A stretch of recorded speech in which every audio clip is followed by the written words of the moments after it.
Hey guys, tonight we slip into the fog-draped lanes of a Ming Dynasty village where the air hums with secrets and the flicker of lantern light barely cuts through the haze. You're standing on a dirt path, the kind that squelches under your sandals after a late monsoon, and you can smell jasmine tangled with the faint char of burning ink. Somewhere nearby, a poet's quill scratches against rice paper, crafting verses that might just get him killed. This is the story of a phantom trial, a murky clash of words and power in 16th century China, where one man's poetry became a threat to an empire. Spoiler, you probably won't survive the court's paranoia if you get too curious.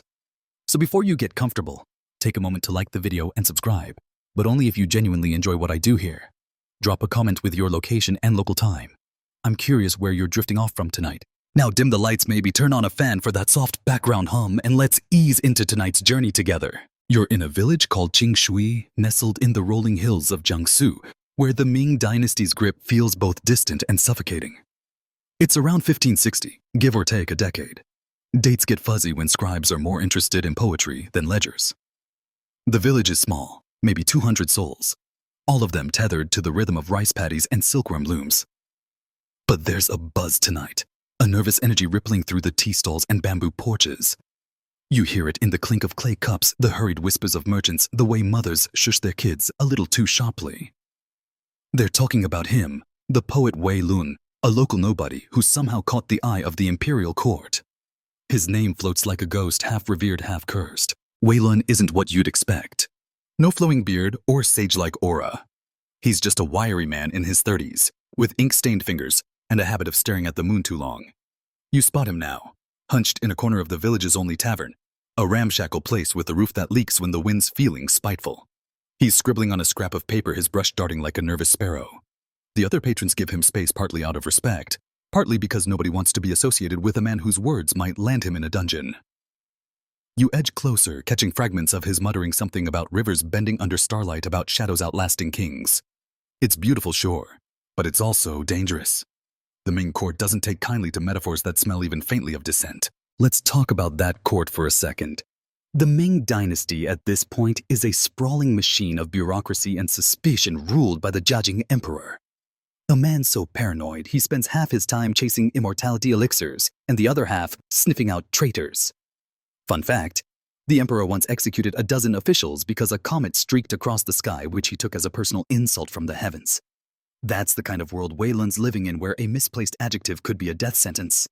The court's got eyes everywhere, censors, spies, even nosy governors who'd sell their own kids for a promotion. And Wei Lun's poetry.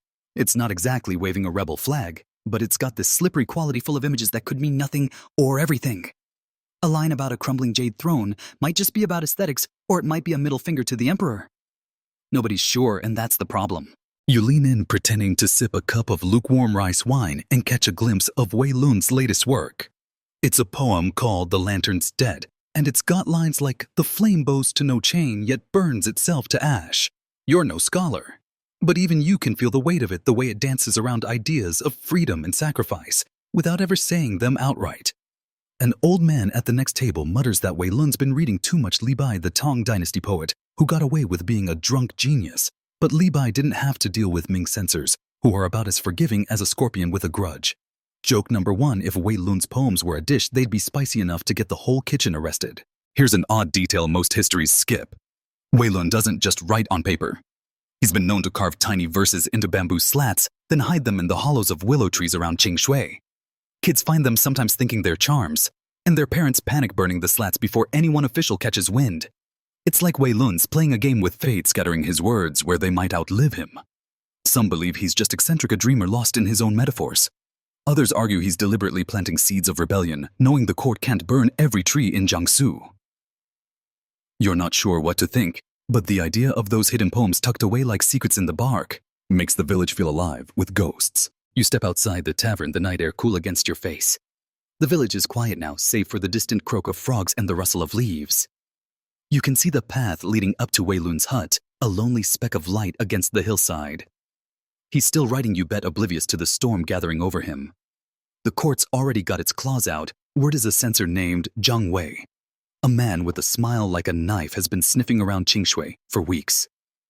Zhang's the kind of guy who'd interrogate a rock for disloyalty, and he's got a dossier on Wei Lun, thicker than a tax ledger. The poet's been careful. But careful isn't enough when the empire's looking for someone to blame. You wander down the main street past a shrine where incense sticks smolder in the dark. A few villagers linger there praying for good harvests, or maybe for Wei Lun to shut up and save himself. You can't help but wonder what it is about his words that's got everyone so spooked. Is it just poetry? Or is there something more? You glance back at the tavern where Wei Lun's still hunched over his table, a lone figure in a world that's starting to feel too small for him. The night stretches out ahead, and you know this is only the beginning. The poet's shadow is growing, and you're about to follow it straight into the heart of a trial that doesn't even have a name yet. You're no longer in the sleepy haze of Qingshui village. The air's thicker now, heavy with the scent of sandalwood and polished fear as you find yourself in the heart of Nanjing, the Ming Dynasty's southern capital. It's a city of crimson walls and golden roofs where every street hums with the weight of imperial power. You're standing in the outer courtyard of the Grand Secretariat, a sprawling complex where the empire's bureaucrats sharpen their quills and their grudges. The year's still hovering around 1560, and the paranoia of the Jiajing emperor hangs like damp laundry over everything. You're here because of Wei Lun, that poet from Qingshui, whose verses have slithered their way into the court's suspicions. His words, those slippery metaphors about rivers and thrones, have landed him in the crosshairs of men who see treason in a sneeze. You're about to see how a poet's ink can spark a fire in a place like this. The courtyard is bustling, but it's a controlled chaos. Clerks in blue robes shuffle past, clutching scrolls stamped with vermilion seals. Guards in lacquered armor stand at every corner, their eyes scanning for anything out of place like you, maybe with your curious stare and slightly out-of-date sandals. You keep your head down, blending into the crowd of petitioners and minor officials. Your goal is to get closer to the Hall of Literary Brilliance, where the court's top censors are meeting to discuss the Qingshui problem. That's what they're calling Wei Lun now, like he's a pest infestation instead of a man. You can't help but smirk at the irony, a poet barely scraping by on millet. And moonlight has these silk-robed bigwigs losing sleep.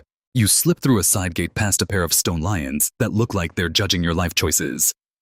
Inside the hall is a maze of corridors, each one lined with portraits of stern-faced scholars who probably never smiled. The walls are carved with dragons and clouds, but the real power's in the whispers, low, urgent murmurs from behind lacquered screens. You catch fragments Qingshui. Subversive. The Emperor's patience. It's clear Wei Lun's poetry has gone from village gossip to imperial headache. You pause by a half-open door where a clerk is muttering about a report from Zhang Wei, that censor, with the knife-sharp smile you heard about back in Qingshui.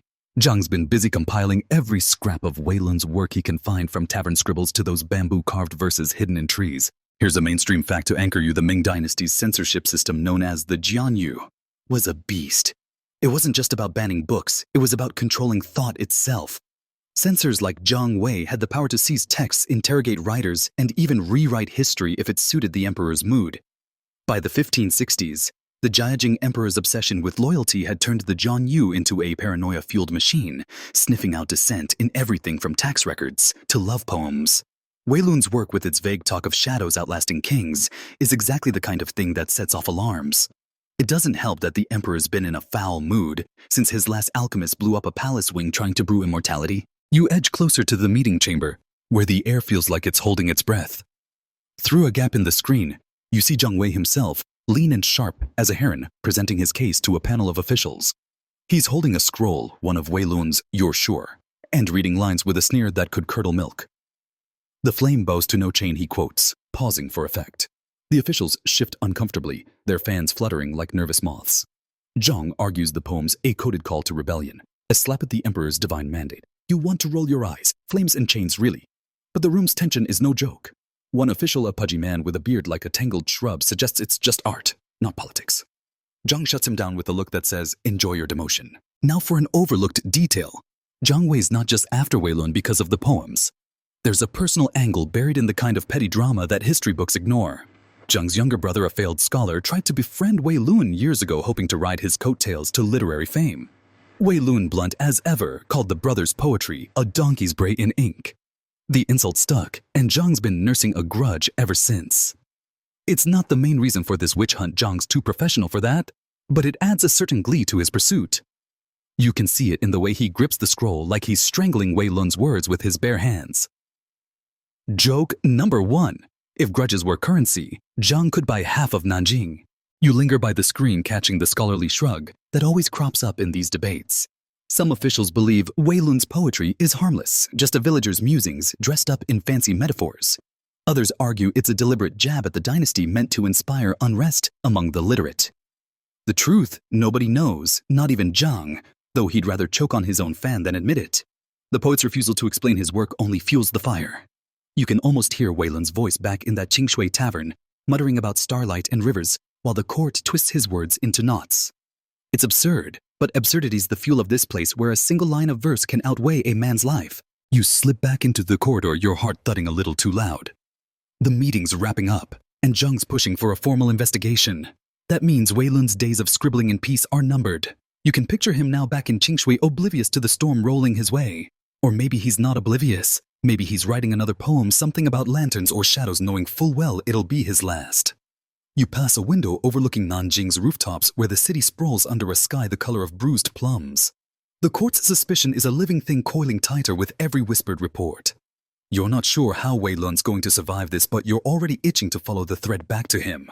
You head toward the courtyard, where a messenger's waiting with a sealed bamboo tube, orders for Qingshui, no doubt. You don't need to read it to know what's coming. Zhang Wei's on the move, and he's bringing the full weight of the empire with him. You blend into the crowd, just another face in a sea of robes, but your mind's still on that scroll in Zhang's hand. The poet's words are out there scattered like seeds, and no amount of imperial ink can erase them all. You're starting to see why Wei Lun's dangerous, not because he's a rebel, but because his words make people think. And in a place like this, that's the worst crime of all. You're back in Qingshui, but the village feels different now, like it's holding its breath under a sky too heavy with clouds. The jasmine's still there, clinging to the air, but it's undercut by the sharp tang of ink and fear. You're standing near Wei Lun's hut, a lopsided thing of mud and bamboo that leans into the hillside like it's tired. It's 1560, and the poet's name is no longer just a whisper. It's a weight dragging the village into the empire's crosshairs. You're here to see what's become of those poems. The ones Wei Lun scratched onto paper and bamboo. The ones that made Nanjing's censors clutch their scrolls and scowl. The court's paranoia is closing in, and you're about to uncover the heart of it. A stash of hidden scrolls that might hold the key to Wei Lun's fate. You ease toward the hut, keeping to the shadows of a willow tree. The village is quieter than before. The usual chatter of merchants and kids replaced by a tense hush. You spot a few villagers near the tea stall, their heads bent close, muttering about the poet's trouble. They don't mention Wei Lun by name anymore, like saying it might summon Zhang Wei himself, that censor with the heron's stare. You can feel the empire's eyes on Qingshui, even if they're just spies in plain robes or nosy magistrates passing through. The poet's hut is dark, no flicker of lantern light, but you know he's in there. You can almost hear the scratch of his quill, defiant as ever. You slip inside the door, creaking just enough to make you wince. The air's thick with the smell of old paper and dried herbs. In the dim glow of moonlight through a cracked window, you see Wei Lun's world, a low table cluttered with inkstones, brushes, and stacks of rice paper. Some crumpled, some pristine. There's a straw mat in the corner where he sleeps, and a single clay cup chipped but clean. It's sparse, almost monastic, but it's the scrolls that draw your eye. They're everywhere, tucked under the table, wedged between roof beams, even buried in a clay jar by the door. You kneel by the jar, your fingers brushing against rough parchment. This is it, the poet's secret cache, the words Nanjing wants to burn. You unroll one scroll, careful not to tear it. The ink's fresh, the characters sharp and flowing, like water over stone. It's a poem called The Sparrow's Cipher. And it's dense with images, a bird weaving through thorns, a sky that forgets its own stars, a lock that opens to no key. You're no censor, but even you can see why this would spook Zhang Wei. The words feel like they're hiding something, each line a puzzle that could mean devotion or defiance. You find another scroll, this one older, the ink faded, but the intent clear. The river keeps no crown yet carves the earth. It's Wei Lun at his best or worst, depending on who's reading. You're starting to get why the court's so rattled. His poems don't just describe the world, they question it. Here's a mainstream fact. The Ming Dynasty's literary culture was a double-edged sword. Poetry was revered, a mark of refinement for scholars and officials. But it was also a minefield. The imperial exams, which decided who got to climb the bureaucratic ladder, leaned heavily on poetic skill. So every ambitious clerk fancied himself a wordsmith. But the same emperor who praised a well-turned verse could order its author's head for a single wrong word. Wei Lun, a nobody from Qingshui, isn't playing by those rules. He's not writing for exams or patrons, he's writing for himself, and that makes him unpredictable. His scrolls, like the ones you're holding, are a quiet rebellion against a system that demands obedience even in art. Now for the overlooked detail, Wei Lun's scrolls aren't just poems. Some are coded layered with hidden meanings that only a careful reader would catch. You notice it on the third scroll you unroll, where certain characters are slightly larger, their strokes bolder. If you squint, they form a pattern, a secondary message woven into the verse. You can't fully crack it. Maybe it's a name of place or just a taunt, but it's deliberate. Local gossip says Wei Lun learned this trick from a wandering monk, a man who vanished years ago, after teaching the poet how to hide truths in plain sight. It's the kind of thing that would drive Zhang Wei up the wall. Proof that Wei Lun's not just a dreamer, but a schemer. Joke number 1, if Wei Lun's poems are a code, the key's probably buried under Zhang's ego. You're about to unroll another scroll when you hear footsteps outside, heavy and deliberate. You freeze, tucking the parchment back into the jar. Through the window, you see a figure tall-robed, moving with the confidence of someone who knows they're feared. It's not Zhang Wei, not yet, but it's one of his lackeys, a low-ranking censor sniffing around. You slip behind a stack of crates, your heart thudding like a mis-struck drum. The man pauses at the door, his lantern casting jagged shadows across the hut. He doesn't enter, just stands there listening. You realize Wei Lun's not here. He must have slipped out, maybe to hide more poems, or just to breathe under the stars. The censor mutters something about damned poets and moves on, but you know he'll be back. This is where the scholarly shrug comes in. Some believe Wei Lun's coded scrolls are just artistic flair, a poet flexing his craft to impress villagers or dodge boredom. Others argue they're deliberate provocations, messages meant for rebels or sympathizers who know how to read between the lines. You're leaning toward the second theory, not because you're a cynic, but because Wei Lun's too sharp to leave clues by accident. Either way, the court doesn't care about intent, they see a threat, and that's enough. You wait until the censor's footsteps fade, then creep out of the hut, the weight of those scrolls lingering in your mind. They're more than words now. They're evidence, and they're pulling Wei Lun closer to a trial he might not survive. You head down the hill, the village dark except for a few flickering lanterns. You can't shake the image of Wei Lun's hut, that clutter of ink and defiance. The poet's out there somewhere, maybe writing another verse, maybe knowing it's his last. You pass the shrine from before where the incense has burned to ash. A villager, an old woman with eyes like chipped flint, watches you go. She doesn't say anything, but her look says enough. Qing Shui's caught in the poet's shadow, and there's no escaping it. You keep moving, the night stretching out like one of Wei Lun's poems, beautiful, heavy, and just a little too dangerous. You're standing in a cavernous hall in Nanjing, the kind of place where the air feels like it's been polished to a sheen. It's 1560, and the shadows of Qing Shui's poet Wei Lun have stretched all the way to this imperial nerve center. The Hall of Judicial Review looms around you, its ebony pillars carved with coiling dragons that seem to watch your every move. Candlelight flickers across the floor, casting jagged pools of gold, but it does little to warm the place. You're here for the start of something murky, a trial, or the ghost of one where Wei Lun's poetry is the accused, and no one's quite sure what the crime is. The court's paranoia, fed by those coded scrolls you found in his hut, has boiled over, and you're about to witness the machine of Ming justice grind into motion. You blend into the crowd at the hall's edge, a mix of minor officials, scribes, and gawkers who've heard whispers of the Qing Shui poet. The room hums with low voices like bees trapped in a jar. At the center, elevated on a dais, sits a panel of 3 judges, severe men in black robes, their faces as welcoming as a tax collector's. Zhang Wei, the censor with the heron's stare, stands before them, clutching a lacquered box that you're betting holds Wei Lun's scrolls. The poet himself is nowhere in sight, and that's the first oddity. You'd expect him here shackled or at least defiant, but the trial's unfolding without its star. It's like judging a shadow for crimes it hasn't confessed to. Zhang Wei steps forward, his voice cutting through the murmurs like a blade through silk. He announces the case, an inquiry into subversive writings from Qing Shui, threatening the emperor's divine harmony. The words are vague, deliberately so, and you catch a few officials exchanging glances. Zhang opens the box, pulling out a scroll, one you recognize from Wei Lun's hut with its bold-coded characters. He reads a line, the sparrow weaves through thorns unclaimed by any cage. The room stiffens as if the words themselves might summon rebels from the rafters. Zhang claims it's a call to overthrow the dynasty, but you can't help thinking he's reaching. The judges, though, lean forward, their fans still. Here's a mainstream fact. The Ming judicial system, known as the Qingbu, was a labyrinth of ritual and power. Trials weren't always about evidence. They were theater meant to reinforce the emperor's authority. By the 1560s, under the Jiajing emperor's twitchy reign, the Qingbu had become a tool for settling scores and silencing troublemakers.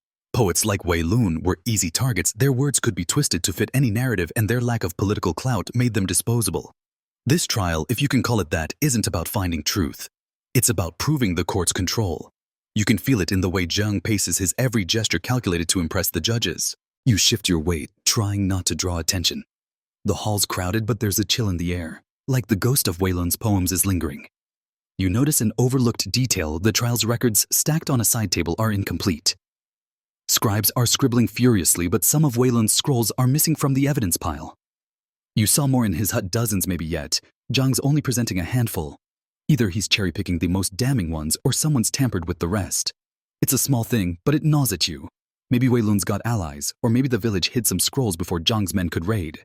Joke number one: if the court's justice is a poem, it's missing half its stanzas. Zhang's speech drags on, each line of poetry dissected like a corpse. He points to phrases unclaimed by any cage, a sky that forgets its stars and spins them into treason. The judges nod, but one, a wiry man with a scar across his cheek, looks skeptical. He asks if the poet's been questioned, and Zhang hesitates just for a second. Wei Lun, it turns out, hasn't been arrested yet. He's still in Qingshui under watch, but not in chains. The trial's happening in his absence, a phantom proceeding to decide his fate before he even knows it's begun. You can't decide if that's clever or cowardly. But it's peak Ming bureaucracy. Why bother with a defendant when you can convict his words? This is where the scholarly shrug fits. Some in the hall believe Wei Lun's poetry is just art, a villager's attempt to add beauty in a world of mud and taxes. Others, like Zhang, argue it's a deliberate code meant to rally dissenters or mock the emperor. The truth is slippery, and Wei Lun's absence doesn't help. You're starting to suspect he's not just a poet, but a mirror reflecting whatever the court fears most. Zhang wraps up, demanding an imperial edict to seize Wei Lun and burn his work. The judges confer their whispers too low to catch, but the scarred one keeps glancing at the incomplete records. You wonder if he smells the same rat you do. You slip toward the hall's exit, the weight of the trial settling on you like damp cloth. Outside, Nanjing's streets are alive with lanterns and hawkers, but you can't shake the image of that empty dais where Wei Lun should have stood. You remember the scrolls in his hut, the coded characters glinting in the moonlight. They're out there, some still hidden, and you're betting they hold more than Zhang's letting on. The trial's just a shadow play for now, but it's about to get real. You head toward the city gates, where a caravan's leaving for Qingshui. Wei Lun's still free for now, and you want to see what he does before the court's claws close in. The night air bites as you join the caravan, your mind tangled in the poet's words. You can almost hear them, those lines about sparrows and thorns echoing in the dark. The trial's begun, but it's not about justice. It's about power, and Wei Lun's caught in its teeth. You glance back at the hall, its silhouette fading against the sky. Somewhere in Qingshui, the poet's writing or hiding, or maybe just staring at the stars. You're not sure what's coming, but you know it's going to leave a mark, like ink on rice paper, impossible to erase. You're back in Qingshui, the village's muddy paths slick under your sandals as a late drizzle clings to the air. It's still 1560, and the weight of Nanjing's phantom trial hangs over the place, like a storm that hasn't broken. Wei Lun, the poet, whose coded scrolls have the Ming court in a twist, is still here, a ghost in his own story. You're standing near the village's edge, where rice paddies stretch into the mist, their green tips swaying like they're whispering secrets. The talk of rebellion, vague, slippery rumors tied to Wei Lun's poetry, has reached Qingshui, and it's turning neighbors into strangers. You're here to see how the poet's words, those sparrows and rivers, are stirring a pot the empire wants to keep lidded. You move toward the village center, past the tea stall where the usual crowd's thinned out. The regulars are there, but their chatter's low, their eyes darting like they're waiting for Zhang Wei's spies to pop out of the bamboo. You catch a snippet, the poet's trouble, stirring up the hills. It's not just Nanjing anymore. The rumors have grown legs, slinking into Qingshui's alleys and beyond. They say Wei Lun's poems aren't just poems, that they're signals meant for rebels hiding in the Jiangsu hills. You're not sure if it's true, but the idea's taken root, and it's making everyone twitchy. Even the dogs seem to bark softer, like they know something's coming. You head toward the shrine, where incense curls into the damp air. A small crowd's gathered, not praying, but arguing, their voices sharp but hushed. You recognize the old woman from before, her flinty eyes scanning the group. She's clutching a bamboo slat, and your stomach twists. You know what it is.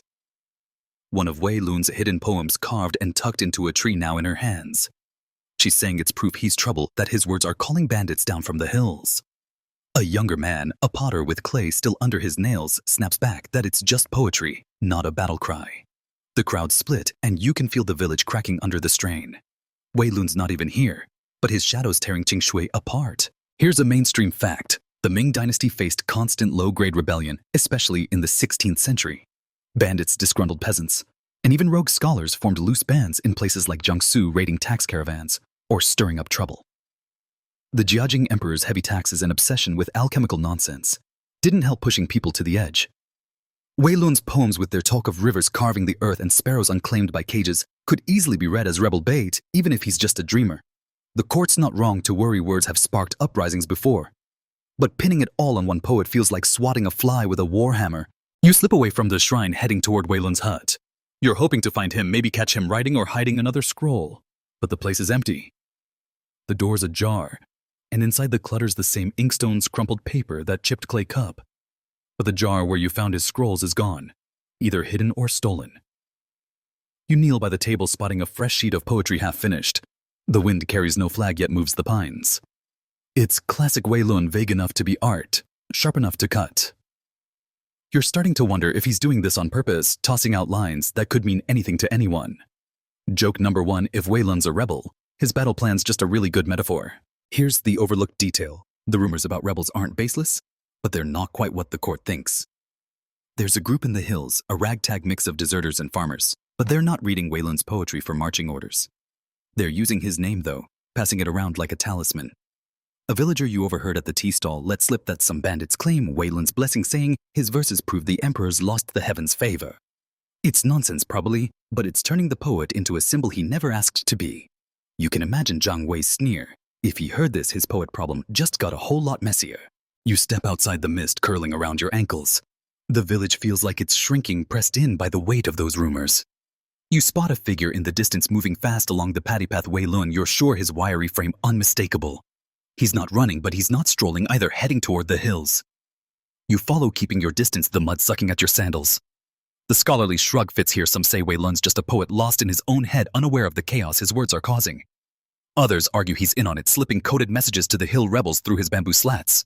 You're not sure what to believe, but the way he's moving like he knows someone's watching makes you lean toward the second. You lose him in the mist, the hills swallowing his shadow.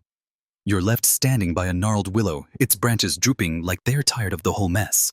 You remember that bamboo slat at the shrine, the one the old woman held? If it's like the others, it's got a poem, maybe a code, and it's proof Wei Lun's words are spreading beyond Qingshui. The court's trial back in Nanjing is still a shadow play, but it's about to get real.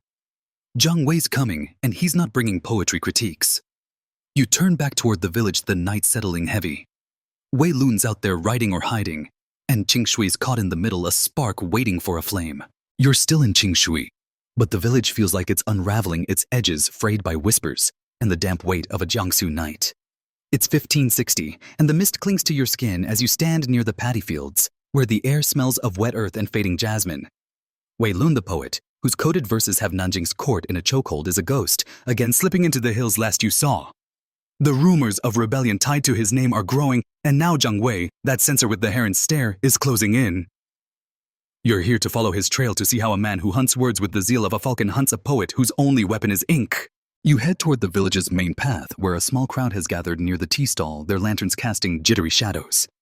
They're not talking about rice yields or silkworms anymore. It's all Wei Lun, his poems, and the trouble they're pulling down. You overhear a merchant, his voice low, saying Zhang Wei's men were spotted at the village gate an hour ago, asking questions and flashing imperial seals. The crowd's tense, like they're waiting for a storm to break. You keep moving past the shrine, where incense still smolders, its smoke curling like one of Wei Lun's metaphors. Your goal is to find Zhang Wei, or at least his trail, before he finds the poet. You spot signs of the censor's presence near the village headman's house, a sturdy building with a tiled roof that screams minor wealth. 2 guards in lacquered armor stand outside, their spears glinting in the lantern light. You don't get too close? Those guys look like they'd arrest this stray cat for loitering, but you can see a flicker of movement through the window. It's Zhang Wei, you're sure, his sharp silhouette unmistakable as he paces, a scroll in hand. You creep around the side, finding a spot where the bamboo wall's thin enough to hear through. His voice is low-clipped, like he's carving each word with the knife. He's grilling the headman about Wei Lun's habits, his visitors, those damned bamboo slats. Here's a mainstream fact. The Ming Dynasty's censorship machine, the Jianyu, wasn't just about burning books. It was a network of fear. Censors like Zhang Wei were the emperor's bloodhounds, trained to sniff out dissent in every corner of the empire. By the 1560s, the Jiajing emperor's paranoia had turned them into judge-jury, and sometimes executioner, with broad powers to seize, interrogate, and punish. Zhang's not here for a poetry reading, he's building a case, and every line of Wei Lun's work is another nail in the poet's coffin. You can hear it in his questions. Where does Wei Lun hide his scrolls? Who reads his poems? Is he meeting with hill bandits? The headman's answers are vague, stammered, but Zhang's not buying it. You shift your weight, the mud squelching under your sandals. Through the wall you catch an overlooked detail. Zhang's not just after Wei Lun's poems, he's obsessed with their reach. He's asking about travelers, merchants, anyone who might have carried the poet's words beyond Qingshui. It's a small thing, but it tells you Zhang's worried about more than one man. He's chasing a network, real or imagined, and Wei Lun's at its center. You remember those bamboo slats, the ones kids found in trees, and the rumors of bandits using the poet's name. Zhang's not wrong to suspect the words are spreading, but he's seeing conspiracies where there might just be gossip. Joke number one, if Zhang's hunting a rebellion, he's probably tripping over his own scrolls. You move away from the house, keeping to the shadows. Zhang's men are patrolling now, their lanterns bobbing like fireflies. You head toward Wei Lun's hut, hoping to find something, another scroll, a clue before the censor does. The hut's still empty, the door creaking in the breeze. Inside, the air's stale, the table bare except for a single inkstone, its surface worn smooth.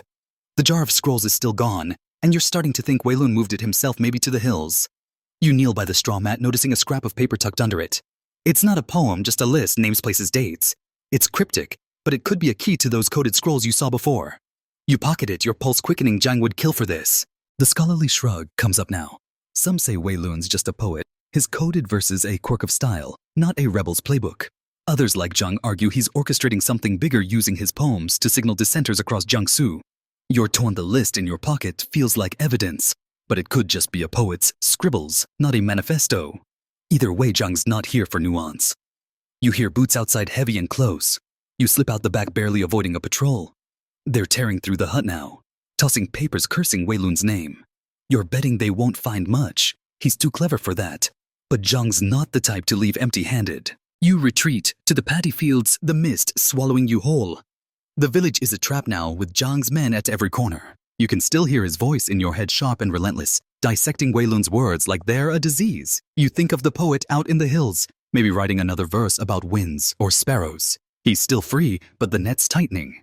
You clutch the scrap of paper, its edges damp from your grip. Jingshui's no longer just a village, it's a chessboard, and Wei Lun's the piece everyone's chasing. You're not sure if he's a pawn or a king, but you're determined to find out before Zhang does. You're deep in Qingshui's shadows, the village's muddy paths now. A maze of tension under a moonless 1560 sky. The air's thick with the scent of wet bamboo and the faint sting of fear. Wei Lun. The poet whose coded verses have turned him into Nanjing's favorite scapegoat is still out there, a whisper in the hills. Zhang Wei, the censor with a vendetta sharper than his quill, is tearing through Qingshui, hunting for proof of treason in every scrap of ink. You're clutching that cryptic list you found in Wei Lun's hut, names, places, dates, and it's burning a hole in your pocket. You're here to see the poet's next move, to witness his quiet defiance as the empire's claws close in. The trial in Nanjing is a phantom, but its weight is crushing Qingshui, and Wei Lun's about to face it head on or not at all. You slip toward the village's edge where the paddy fields meet the foothills. The mist is your ally, cloaking you from Zhang's patrols, their lanterns flickering like lost stars. You're aiming for the hills where you last saw Wei Lun vanish. The list in your pocket feels alive, its scribbled characters a puzzle you can't yet solve. Is it a rebel network, a poet's daydream, or something else? You're not sure, but you know it's why Wei Lun's still free, dodging Zhang's men while the village holds its breath. You pass the shrine, its incense gone cold, and spot a fresh bamboo slat leaning against the altar. Another of Wei Lun's hidden poems, you're sure, but you don't stop. Zhang's too close, and you're not in the mood to explain yourself to his goons. You climb into the hills, the path steep and slick with mud. The air's cooler here, the jasmine replaced by pine and damp stone. You're following a hunch, betting Wei Lun's hiding somewhere up here, maybe with that jar of scrolls you couldn't find in his hut. You spot a faint glow ahead, tucked behind a cluster of boulders. It's a cave, barely a crack in the hillside, but the light's deliberate, a lantern, not a fire. You creep closer, your sandals silent on the moss. Inside there, he is, Wei Lun. Wiry and ink-stained, hunched over a flat stone like it's his desk. He's writing his brush, moving with a calm that feels almost absurd given the chaos chasing him. You stay hidden, watching, because this is it. The poet's defiance etched in every stroke. He's not alone, though. There's a second figure, a woman in rough homespun, her face half-shadowed. She's reading one of his scrolls, her lips moving silently. You can't hear her, but her presence is a shock. Wei Lun's supposed to be a loner, not a conspirator. She hands him a bamboo slat, and he carves something into it, his movements precise. You're starting to think that list in your pocket isn't just a poet's whim. You edge closer, catching a fragment of There Talk the Sparrow's Path. Not yet lost. It's his poetry, but it's also a code, and the woman's nodding like she understands.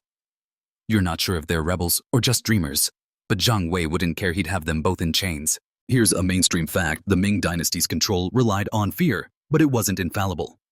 By the 1560s, the Jiajing Emperor's obsession with loyalty created blind spots. Censors like Zhang Wei were so focused on high-profile threats, rebel leaders, corrupt officials, that they often missed the quiet dissenters, the ones like Wei Lun, who worked in whispers and metaphors. His poetry with its coded layers is slipping through the cracks of the Jianyu system, reaching people like this woman who might carry his words to the hills or beyond. It's not an organized rebellion. Not yet, but it's a spark, and the empire's dry as tinder. Now for an overlooked detail: Wei Lun's defiance isn't loud or flashy, it's in his refusal to explain himself. You see it now in the way he writes his brush steady despite the danger. Most poets caught in the court's sights would grovel, offering apologies or decoding their work to prove loyalty. Not Wei Lun. He's doubling down, writing more, hiding more, even as Zhang's men comb Qingshui. It's like he's daring the empire to understand him, knowing they never will. You remember that line from his hut? The wind carries no flag yet, moves the pines. It's him, unseen, unstoppable, and infuriating to men like Zhang. Joke number 1. If Wei Lun's a rebel, his manifesto's just a really pretty haiku. The woman leaves, slipping into the dark with a bundle of slats. Wei Lun stays, his lantern burning low. You're about to retreat when you hear a rustle too heavy for a fox. It's one of Zhang's men, a scout, his armor clinking as he creeps toward the cave. You freeze your breath, caught. Wei Lun doesn't flinch. He douses the lantern, grabs his scrolls, and vanishes deeper into the cave, like he's done this before. The scout curses, poking at the entrance, but he doesn't follow. You slip away, your heart hammering, the list in your pocket heavier than ever. The scholarly shrug fits here. Some say Wei Lun's just a poet, his code's a game to outwit boredom. Others like Zhang see a mastermind weaving dissent with every verse. You're leaning toward the first, but that woman, those slats make you wonder. You descend the hill. Qingshui's lanterns faint in the distance. The village is a trap now, with Zhang's men at every corner, but Wei Lun's still a step ahead. You can almost see him tucked in that cave or another, writing by starlight. His defiance is quiet, but it's loud enough to keep Nanjing awake. You clutch the list, its ink smudged but intact. The poet's not just fighting for himself, he's fighting for his words, and that's a battle Zhang can't win with chains or fire. You're not sure where Wei Lun's headed, but you're hooked, ready to follow his shadow wherever it falls next. You're back in Qingshui, standing in the village's heart as dawn creeps over the Jiangsu hills, painting the paddy fields in reluctant gold. It's 1560 and the air's sharp with dew and dread, the kind that settles when a place knows it's being watched. Wei Lun, the poet whose coded verses have turned him into a phantom in his own story, is still out there dodging Zhang Wei's men after that close call in the cave. The censor's grip on Qingshui is tightening, but the village is restless, its people caught between loyalty to their own and fear of the empire's wrath.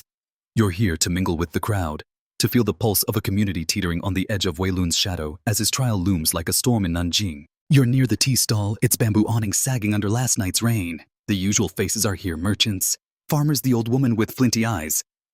But they're not their usual selves. Their voices are low.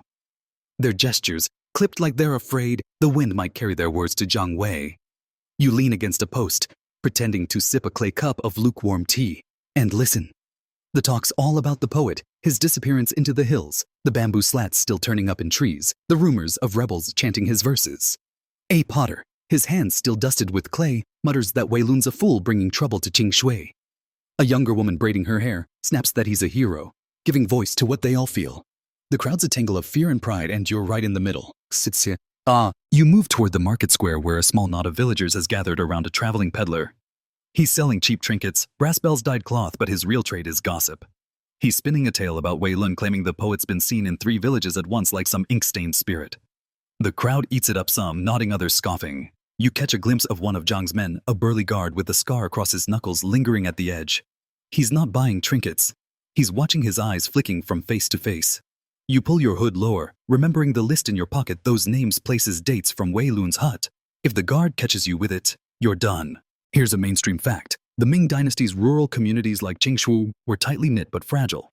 Villages relied on shared labor and trust, but imperial pressure taxes, conscription censors could crack them like dry clay. By the 1560s, the Jiajing Emperor's paranoia had trickled down, turning neighbors into informants and gossip into evidence. Wei Lun's poetry, with its coded sparrows and rivers, is a wedge splitting Qing Shui's loyalty. Some see him as their voice, a man who dares to write what they whisper. Others see a reckless spark that'll burn the village down. You can feel it in the square, the way eyes dart, the way hands clutch baskets a little too tight. Now, for an overlooked detail, the villagers aren't just passive in this mess. Some are helping Wei Lun quietly, cleverly. You notice it in the way the peddler's story shifts when the guard gets too close, turning from rebel rumors to bland talk of weather. You see it in the old woman from the shrine, slipping a bamboo slat into her sleeve when no one's looking. There's a network here, not rebels but sympathizers, passing Wei Lun's words like contraband. It's small, messy, but it's keeping him one step ahead of Zhang Wei. You're betting that woman from the cave, the one with the homespun robe, is part of it, carrying slats to other villages. Joke number 1, if Qing Shui's hiding a poet, they're doing it with better teamwork than the emperor's scribes. You drift toward the shrine where a fresh stick of incense burns its smoke curling like a question mark. The crowd's thicker here, drawn by a rumor that Zhang Wei's planning a house-by-house search. A farmer, his face creased like old leather, mutters that the censor's wasting his time, Wei Lun's gone, and the poems are just words. A younger man, barely out of boyhood, disagrees, saying the poems mean something, even if no one's sure what. The scholarly shrug fits here. Some villagers believe Wei Lun's verses are just art, a poet's way of dreaming in a world of mud and taxes. Others think they're a call to something bigger, a spark for the restless in the hills. You're not sure, but the list in your pocket, those cryptic names, makes you think the truth's somewhere in between. You're about to move on when you hear a commotion near the village gate. It's Zhang Wei himself striding in with a half-dozen guards, his robe pristine despite the mud. The crowd parts like water, their murmurs dying. He's holding a scroll, one of Wei Lun's, and reading it aloud, his voice dripping with scorn. The wind carries no flag yet, moves the pines. He calls it treason, a slap at the emperor's mandate. The villagers don't respond, their silence louder than any protest. You slip behind a cart, your pulse racing.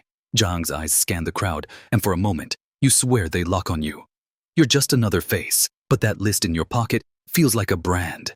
He moves on, barking orders to search the hills, but his presence lingers, a blade over Qing Shui's neck. You retreat to the paddy fields, the mist swallowing you as the village hums with unease. You can still hear Zhang's voice twisting Wei Lun's words into knots. The poet's out there, writing or hiding his defiance, a quiet hum against the empire's roar. You clutch the list, its ink a map to something you don't yet understand. Qing Shui's restless, its people caught in a dance of loyalty and fear, and you're starting to see Wei Lun not just as a man, but as a mirror for their hopes and dread. The trial's shadow is growing, and you're ready to follow it wherever it leads next. You're in Qing Shui, the village's paths now scarred with the boot prints of Zhang Wei's men. Their lanterns long faded into the 1560 dawn. The air's heavy, laced with the sour tang of charred paper and the ever-present jasmine, now more memory than scent. Wei Lun, the poet whose coded verses have spun him into a myth, is still a shadow in the hills.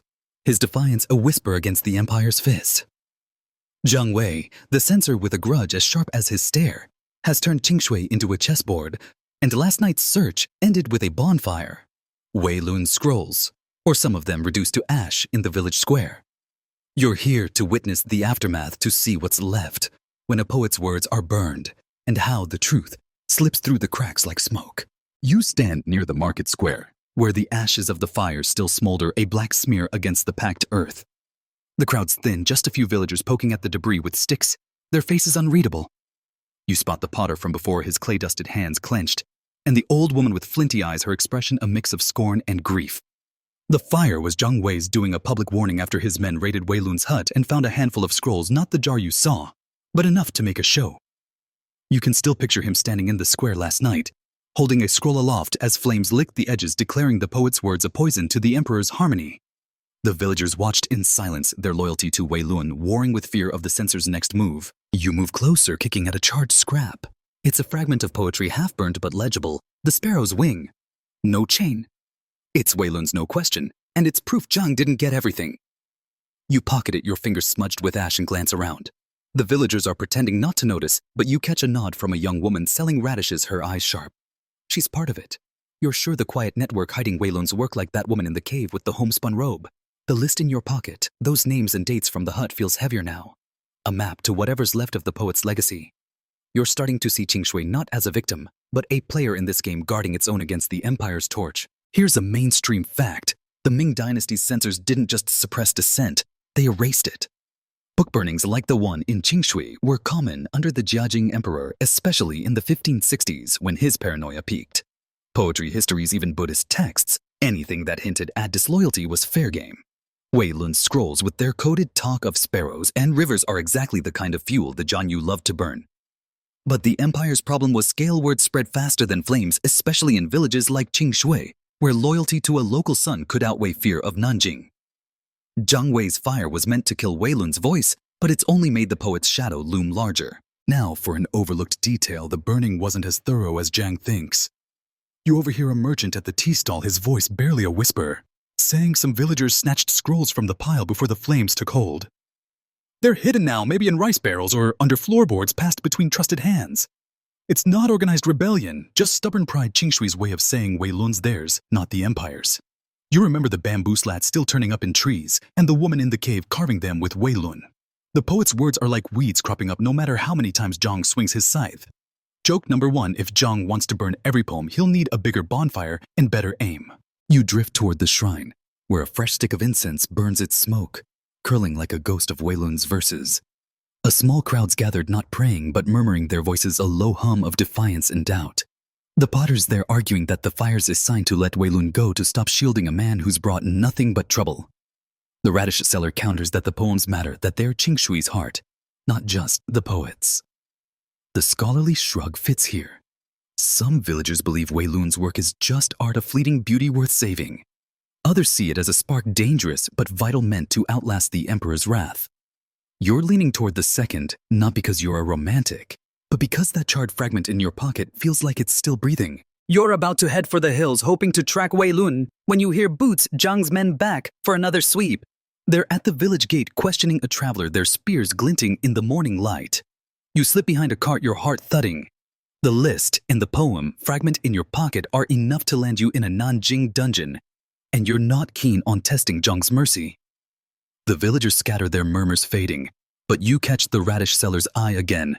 She points subtle toward a path leading to the hills. It's a risk, but it's also a sign Qingshui is still betting on its poet even as the ashes settle. You take the path, the mist swallowing you as Qingshui fades behind. The hills are quiet, their pines swaying like they're keeping secrets. You can still smell the burned scrolls, the empire's attempt to erase Wei Lun's voice. But the fragment in your pocket, the list, the slats, they're proof the poet's words are tougher than fire. You're not sure if Wei Lun's a rebel, a dreamer, or just a man who loves his ink too much, but you're hooked on finding out. The trial in Nanjing is a shadow, but its flames have reached Qingshui, and something tells you the poet's not done writing his answer. You're no longer in Qingshui's muddy embrace, but trudging along a desolate path in the Jiangsu hills, where the air bites with the chill of late 1560. The pines loom like silent judges, their needles carpeting the ground, muffling your steps. Wei Lun, the poet whose coded verses have set the Ming court ablaze with suspicion, is a ghost ahead of you. His trail marked by whispers, and the weight of that list in your pocket, names, places, dates still unsolved. Zhang Wei's bonfire in Qingshui, meant to erase the poet's words, has only scattered them further. And now, Wei Lun's been sentenced to exile, a verdict from Nanjing's phantom trial that reached the village like a cold wind. You're here to follow him, to see what becomes of a man whose only crime was ink, as he walks a path where poems are his only company. The hills are unforgiving, the path a ribbon of mud and stone that twists through ravines and past crumbling shrines. You're alone, or so you think, but the air feels heavy, like it's carrying the empire's eyes. You heard the news at Qingshui's tea stall. Before you left, Zhang Wei's men delivered the edict. Wei Lun, deemed a disruptor of harmony, is to be banished to the far south, to the malaria-ridden edges of Guangdong. No chains, no dungeon, just a long walk to nowhere where the empire hopes he'll fade. You can still see the villagers' faces torn between relief that it wasn't execution and grief for their poet. The radish seller slipped you a nod, a silent nudge to follow. And here you are, chasing a shadow. You spot signs of Wei Lun, a broken twig, a smudge of ink on a rock, deliberate or careless. You can't tell. The list in your pocket, that cryptic scrap from his hut, feels like a map. Now, though, you're no closer to cracking it. You pause by a stream, its water clear and cold, and find a bamboo slat wedged between stones. It's his, carved with a single line. The river keeps no crown, yet carves the earth. It's the same poem you saw months ago, back when Qingshui was just a village, not a battleground. You tuck it with the burned fragment from the square, your collection of Wei Lun's defiance growing heavier. He's still writing even now, and it's like he's daring the empire to follow him to the edge of the world. Here's a mainstream fact: exile in the Ming Dynasty was a punishment as cruel as execution, sometimes worse. By the 1560s, the judging emperor's court used it to silence troublemakers without the mess of public trials. Exiles were sent to frontier garrisons or disease-ridden provinces like Guangdong, where survival was a coin toss. Wei Lun's banishment is textbook far enough to keep him from Jiangsu's rebels, vague enough to avoid making him a martyr. But the courts misjudged him. His poems, Those Sparrows and Rivers, are already beyond their reach, carried by villagers, peddlers, maybe even that woman in the cave. Exile can't burn words that live in whispers. Now for an overlooked detail. Wei Lun's not just walking to exile, he's leaving a trail. You notice it in the slat by the stream, in the way it was placed, visible, but not obvious. It's not carelessness, it's intent. Other exiles might shuffle to their fate heads down, but Wei Lun's turning his journey into a final act of poetry. You're betting he's hiding more slats, more verses along this path. Knowing someone, villagers' sympathizers will find them.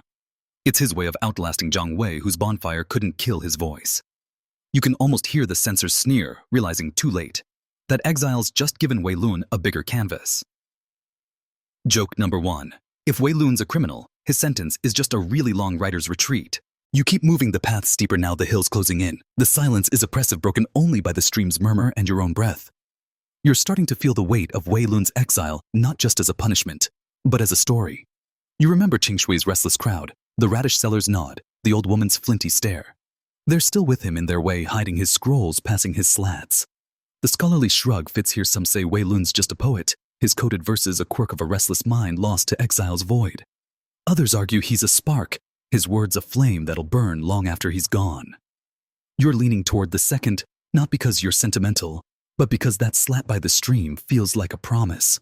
You round a bend and freeze a figure ahead, wiry, moving slow. It's Wei Lun, unmistakable. His robe tattered, but his posture defiant. He's not running, just walking, a bundle of scrolls slung across his back. You stay back, hidden by pines, watching as he pauses to carve something into another slat. He tucks it into a hollow tree, then keeps going, his steps steady. You could follow closer, but you don't. This is his path, his poem, and you're just a witness.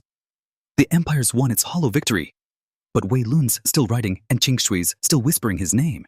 You turn back the hills, swallowing him, your pocket heavy with his words. Wind down. You're back in Qing Shui now, or maybe just its memory, the village soft and quiet under a starlit hush. The hills fade behind you, their pines no longer looming, just swaying gently like they're lulling the world to rest. Wei Lun's gone, his exile a distant echo, but his words linger on slats in whispers in the fragments you carry. You sit by the shrine, its incense long burned out, and let the night settle around you. The poet's story isn't over, not really. It's tucked into Qing Shui's earth, woven into its people, waiting for someone to find it under a willow or a stone. You feel the weight lift the list in your pocket, just paper. Now its secret's safe in the dark. The Empire's fire couldn't touch him, not truly, and neither can its silence. Rest now, all is quiet. The poet's shadow at peace under the Ming sky's gentle glow.